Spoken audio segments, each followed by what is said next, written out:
My name is Cate Blanchard and I'm one of the assistant technicians here at the museum.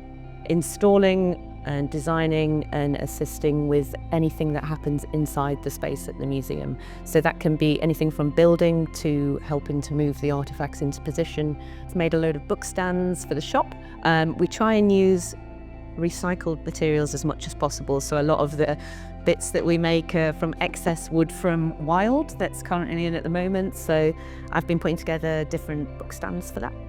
So these are all plinths that will hold artifacts in the belonging gallery. So these have all been measured to hold specific items so that when we display them to the public, they're able to look at them and appreciate them in a way that makes the object look the best.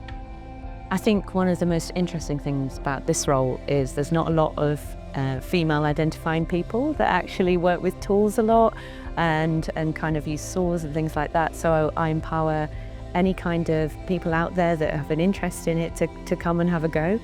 It may seem sometimes as though you need like a big amount of strength and lots of knowledge on tools and things like that, but the majority of my role is about problem solving and displaying things to the visitors in a way that looks really pleasing.